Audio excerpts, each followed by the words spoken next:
I never would have gone into the adult entertainment business if I wasn't pushed. Never. I had zero, zero, zero desire. I'm going to talk a little bit about that situation, how it happened, how grooming happens, how sometimes you think people who love you and are looking out for you really have their own ulterior motives. Sometimes we could be really naive in life, and you run from one situation to another, but it doesn't fix anything until you get out the fire, right? So I was thinking about this. I've been married, right? I married a military dude, right? He was also an entertainer. Yeah. When him and I had got married, I had just left working. We moved. Wait, let me back up. No, that's a good place to start. I moved to San Diego, right? We moved, not like I. When my husband and I got married, we moved to San Diego. I love San Diego. It was some of my best years were out there. Not the ones I'm about to share with you, but after that. So I married this guy. We moved to San Diego. He was stationed out there. And it was okay. Marriage was going along all right. I guess it was decent for the first year. And we used to go out a lot. He liked to go to clubs still, and he liked to do other stuff like that. Whereas me, I'm more of a bookworm and would rather stay home. But I'd go out. I'm like, okay, cool, whatever. But I didn't like going out as much as him, and I didn't, whatever. So we went to this club. Now, at the time, let me tell you, I was a BBW. BBW, Big Beautiful Women. So that's what that stands for. Big Beautiful Woman. So at the time, I was much bigger than I am now. I was 248 pounds. 248 pounds. But I had a gastric bypass and ended up losing the weight. I've kept it off for most of it off for that time, but I'll do a video on that too, because I want to talk about the effects of a gastric bypass and how it helped save my life, but that's a different story. So here I am with my husband, right? And we were at a club one night, and this promoter came up to me, and she was like, hey, blah, blah, blah. And we talked for a bit, and she asked if I was new in the area. I was like, yeah. And then she's like, cool, good to meet you, woo, woo, woo. All right, cool. And then I seen her the next time we went, the following week. And then she got a little bolder. She was like, hey, have you ever modeled? I was like, yeah, I did. I used to model. She's like, yeah, I thought so. You shows the way you carry yourself. Are you interested in returning to the business? And I'm like, well, what do you mean? What are you talking about? And because, I could tell from the way she was dressed at this club that I'm like, what does modeling mean to you? Because some of these chicks that open their twat online think they're a model. So, But anyway, that's a different subject again. Okay, don't get passive aggressive. Let me come back to my point. So I was like, yeah, I had modeled. What are you talking about? She was like, well, I do erotic work. And I was like, no, thanks. Right off the top. I'm good. And she was like, well, you don't have to really do a whole lot of stuff. Just consider it.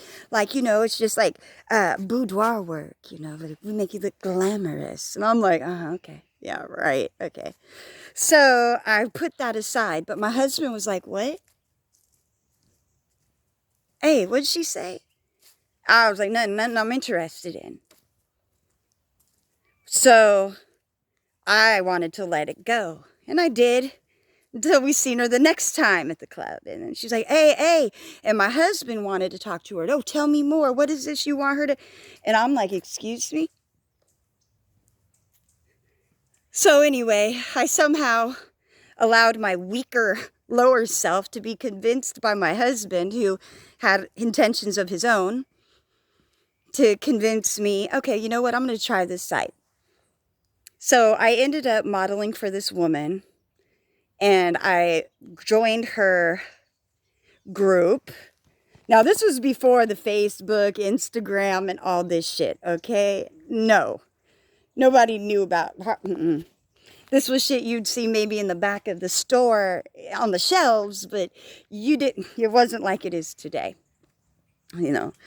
So she had a website, and it was called, maybe I shouldn't, because I do not want people to look it up. And I've had most of my work scrubbed. I kept exclusive rights of all my, see, this was one of the smartest things.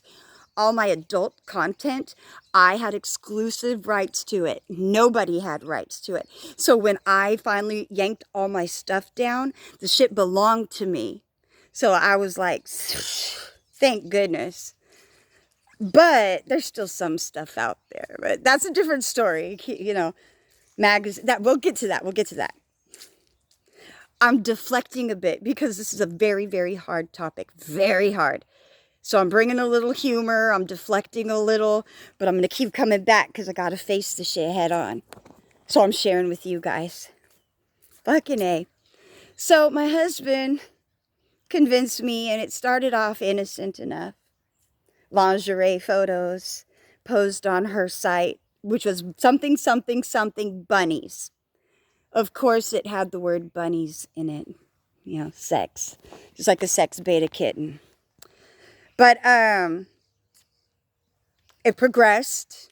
Then they asked me to pose with other women on the site. Then they wanted me to get completely nude. Then they want, you know what I mean? And it just progressed. And then I was like, you know, first of all, this chick is making most of the money on this site because it's her site, because I'm featuring on her shit. So I don't really want to do this type work, as I kept telling my husband, but my husband kept pressuring me. So I'm like, fuck this. I'm a businesswoman, right? Because I used to do finance, and I came from the business world. So I'm like, nah, you know what? If I'm going to do this, I'm going to do it myself. So I left her site. I posed in a few magazines. I won't say the names because they're very well-known magazines. But this was way back in like I know I can't even tell you the year because you might look it up. Early 2000s. Yes. So after that, I had my own website. Then I had a cam line. Then I had a 900 line. Then it got to the point where when you came in my house, everything was monitored and, you know, what I wanted to show publicly. So you had to sign disclaimers to come into my house and allow whatever content I collected to be used in whatever way, shape, or form. Which is funny because there's a few entertainers, fairly new entertainers out there that I'm looking at and I'm like, But I'm not going to say nothing. And you know what? I'll never bust them out. If anything, I'd remove their content because I'm not an asshole. That's another story. I did a photo shoot and videos with this one girl, this one chick. She wasn't a girl. She was the same age as me. We were in our 20s or 30s. Fuck, it's, you know, early 30s? I was thinking early. And she had done some photos with me. It wasn't real bad with what we had done. It was more like erotica and stuff. And it was on a beach. It was outside, but it was a nude beach. But she, years later, had gotten to a different line of work. And she was like, hey, I know you had exclusive rights, but would you take that stuff down? Because look, I'm going a new way. And I'm afraid it might hinder me. And I didn't even think twice about it. An asshole who's thinking of their business entity, you know, their business corporation, they would say, fuck it, you signed an exclusive release, giving me permission for this. You knew going in what this was. But I didn't do that. I said, girl, congratulations. Heck yes, I got you. I removed everything, all of it. I tore up the paperwork, the contracts, everything. Because people change. And just like I had been groomed. I wasn't forced because I have free will. I could have said no. But my husband had groomed me long enough to where I gave in and did it. And he convinced me it was okay. And then I had other people come along board with me. And then, I had terrible guilt because even though it could have been way worse. It's like, so what? You were in magazines, you posed in adult shit, you had a 900 line, you weren't out fucking nobody. No, I wasn't. What I did was staged, but that's not the point. It's the same, basically. If you think it, it's like almost as bad as doing it. I mean, in the physical world, of course, it's worse to do stuff than just think it. But if it's in your soul house, you got to adjust that because you don't want to have dark shit living in your soul. Don't make excuses for it. See, I was dumb. I believed him. And as we know, I'm a little slower than the average bear. I'm smart. But I learn a lot slower. So it's quite embarrassing. But I'd rather be dumb and a little slow and have people go, damn, you stupid as fuck. But at least you trying versus, oh man, that person made it. They're making so much money and doing great. Ooh, but what did they sacrifice to get there? No, I'm good. I'm so good off of that. So anyway, I got off track again, but I got into the adult world, the adult entertainment world. And it was like the more I did it, the more removed I became from myself because I was doing stuff that I didn't want to really do. But at a certain point, you feel like you're almost too deep to get out. You're not. You could always get out. So that's what I did. I was like, I'm going to turn around. Just like I just did on this walk. I'm going to go the other way. And it went pretty well. But I came across a lot of people. I went to a lot of conventions. I did a lot of travel. So I seen a lot of stuff. I seen a lot of what people would do to sell out. No, I can't even talk about them. I want to tell you about some of the things, some of my friends, but I can't because I don't want to get hit with no paperwork or lawsuits because they're public figures, some of them. So I'm just going to not my story to tell. But I've heard some shit that I might, oh my gosh, especially when they go overseas. Nope, stick with my story, not others. And it's not a story because it's the truth. His story could be made up, but what I'm showing you is my perspective of the life that I have walked in these shoes right here, which I only have one pair of, by the way. I have one pair of shoes to my name. That's pathetic. But then again, so is my whole situation. Most people, they look at me online, they're like, oh my gosh, you look so put together, and you're so nice and happy. I'm like, you don't know my life. I'm a great actress. I could look happy as shit, but inside I feel like I'm fucking withering. Not all the time, because, I genuinely do have the joy, but sometimes you somewhat have to fake it to make it. Now, I don't mean fake it like you're totally being phony, but if you're negative all the time, just try starting with putting a smile on your face. Even if you don't fucking mean it, just smile. And you know what? People are going to start seeing it and other people are going to start smiling. And then you're going to be like, what? And then maybe you might smile a little bit more of a more real smile. And then it becomes even more real. Then it becomes natural. And then instead of being like that, but you have to have your body and your soul in alignment. They got to be at some point in alignment. Sometimes I'm not. I'm smiling, but I'm like, come on, soul, you got to work with me. Let's be in tandem here. So it's not like faking it, like to be phony actress, but it's like faking it as in the sense of to develop new habits, you got to try new things. So I'm trying to be more positive. But I've always had this outlook, so I don't know if that's fully accurate either. Because I've always had this type of a disposition. But I do suffer from depression, debilitating depression. I have the moods that go like this. Ooh, shit. But I'm still me. I'm not like so disassociated from myself that I'm like, I'm civil. No, I'm not Miss Mason.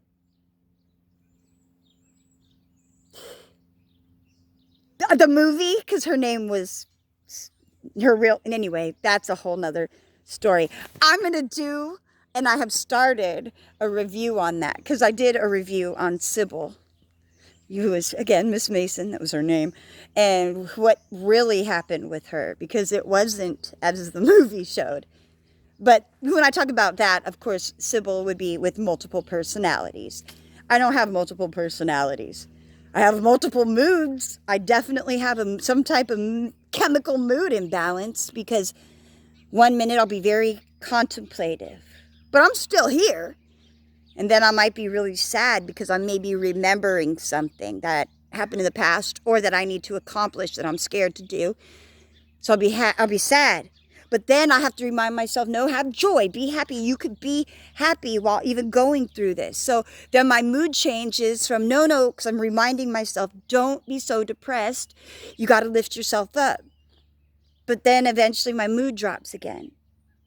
And I have to bring myself, and I'm trying to do it naturally, which is hard because I'm being stubborn. My diet is garbage. My diet is horrific. Part of that is because of the gastric bypass. I have no stomach and I have no large intestine, so I don't digest food and I have to be careful of the things I can eat. Plus, I have dentures. I have a denture. Because of the rare illness that I have, one of the things that it did was ate my teeth. That was terrible. Imagine pulling your own teeth out with pliers because you were in so much pain. Yeah, I've done that. I've also pulled out my own toenails. I'm not a sadist. I don't enjoy this shit, and I ain't trying to hurt myself. I had an ingrown toenail, and the doctors had removed it several times. They said it would never, ever grow back, but it keeps growing back. But it's not as thick, but I still have to pull it out. So it's not as dramatic as it sounds, okay? But my eating habits, I drink soda. And the doctors had said after my gastric bypass, Miss Southworth, you will never be able to have soda or carbonated beverages again. It will cause what's called dumping syndrome, and it will make you very sick. Well, my body didn't get that message. No, because I drink soda. But I do need to improve my diet. But I have left the subject. Let's go back. Back to the subject. Back to the message at hand. Wait, no. That ain't the song to sing. The irony, never mind. But I went into the adult entertainment industry. I was in it for a long time. I don't remember how long. 15, 10, 12 years? I don't know. Somewhere in that range. I'd have to really think it out because it's been a while. But I can't say it was all bad. Thank God, because I didn't do too much. But I did live that was separate. While I was doing, it's the irony of this, while I was doing work in the entertainment field and posing and talking about morals, because I didn't want to do that, what I left out was that me and my husband had a whole different type of, never mind. That's a whole nother story again. It's hard to stay like with this. Like, how do you stay just on one part of a subject? Because just like life, it moves. It's always changing. It ebbs and flows. And because I like to keep my videos and when I talk to you guys natural, I kind of sway. I'm like here and I'm there. I'm not Big Bad Hank and I'm not everywhere. So don't throw your hands up. Wait. Sorry. I was having a moment. Sometimes I do that. I'm goofy. Yeah. Anyway. Oh, shit. Man, Kepra, but you just sent me a message. What is it? Blue pill. Oh, okay. So I'll come back to it. I thought it was something else, but he was just sending a link. All good. So, man, life is a trip. And sometimes you look at your life and you're like, I ain't where I want to be right now. Hell, fucking shit. I don't even know where the fuck I am right now. I am just lost.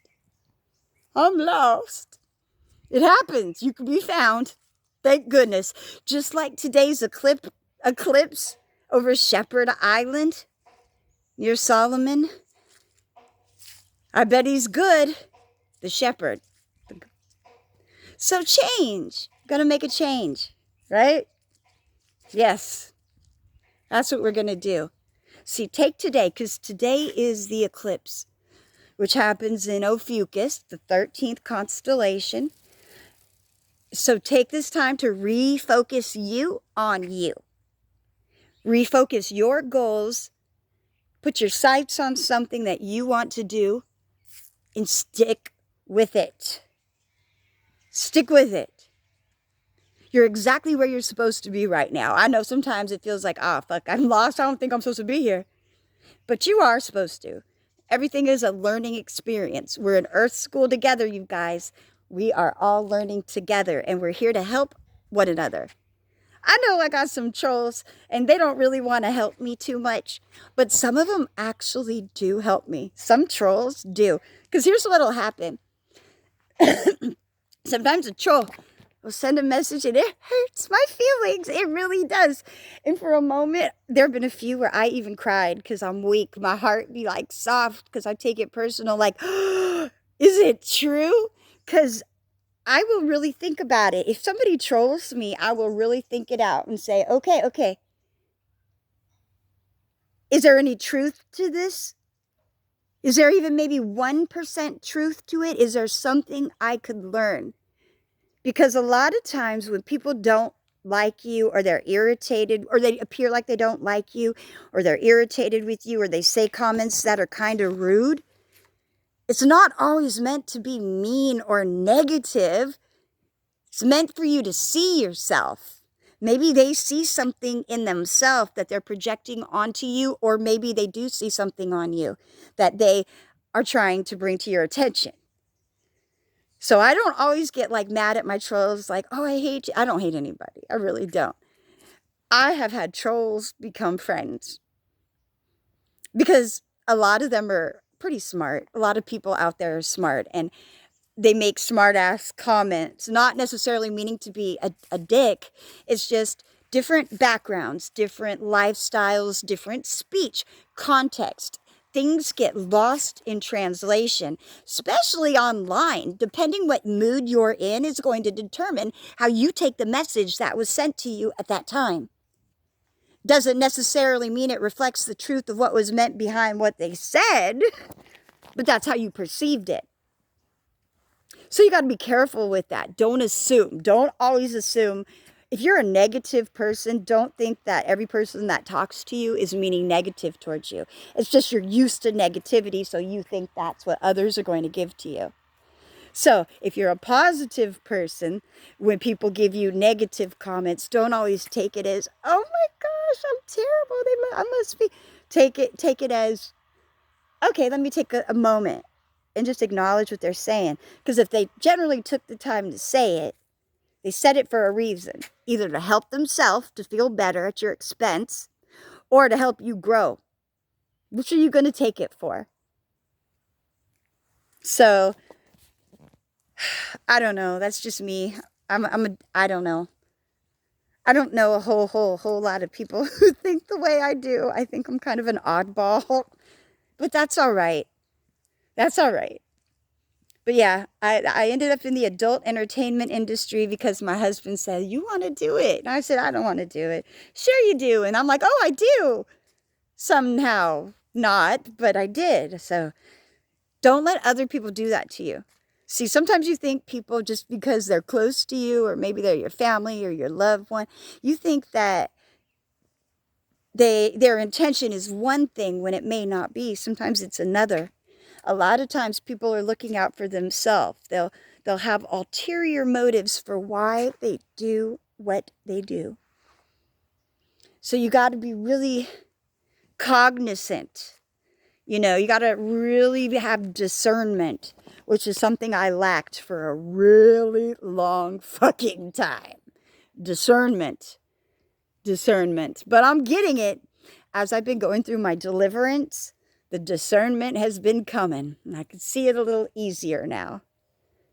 It's still rough because I still beat myself up at times because I'm like, son of a bitch, I was so dumb in the past. I was doing such dumb shit. Fucking A, I'm so embarrassed. I can't believe it. And then I'm like, okay, but I'm not doing it now. You still doing it? No. That was in the past. Yeah. I'm so not that person. That's why I could look back at that and be like, damn, son of a, that was some dumb thinking. Because I'm not thinking like that anymore. Because if I was, I wouldn't even realize. I'd still be lost in my ignorance. Perspective. You got to live in your body. Nobody else is in there with you. Well, I mean, the Holy Spirit's in there with you. But I mean, nobody, I mean, unless you're Sybil. I mean, they say Sybil had, I forgot how many personalities. Damn, did I just smear my lipstick on my face? I'm not having an Azazel moment with makeup. I'm not trying to hide. Hey, look, mushrooms. I ain't trying to hide behind the shrooms either. I got jokes. All right. Well, I know you guys are probably bored as fuck right now. Like, you know, Jody, stop talking. When are you going to stop? And you know what I hate? When I play these videos back and I hear my voice, I tease my own voice. Sometimes I'm like, oh my gosh, it's so high pitched. And other times it'll be like real deep. It just depends. But it's all me. But the funny thing is I'm hard of hearing. That's why I don't talk on the phone very often. And I wear double buds because I can't hear for shit. So like, it's funny the way I could tell at the volume of which I'm speaking. Hello. Is the way I could tell isn't from hearing it. It's the vibration in my throat. I can feel it. I know it's like, okay, if I'm talking above here, if I can feel it here, I'm talking too high. If it's down here, I know I'm using my lower voice. So for those of you with children who are hearing impaired, or you have friends, just tell them, if you're curious how loud you're talking, just feel the vibrato. You can feel it in your throat. How, you know, how high you're talking. Yeah. Anyway. I've talked both our ears off. Mine and probably yours. So I'll let you go. I hope you guys have a great afternoon. Leave some comments. Hopefully not mad, mean, shitty ones, because then I'll probably be sad for a minute. But I'll get over it. So wait, maybe I shouldn't ask for comments and then tell you what to say. That's handling. I can't tell you, hey, message me and say this. What the fuck? You know what? It would be nice to hear from you guys. It would be nice to hear comments. Hello out there, does anybody hear me? Or is it just me talking to me? Talking to me out here in the... I'm not in the wilderness. I am not in the wilderness. I am not in Egypt. I've done my time there. I'm gone from the wilderness. So, you know, but I am on a walk. Yeah. Okay, I'm going to cut the jokes. See you later. Back to the tokes.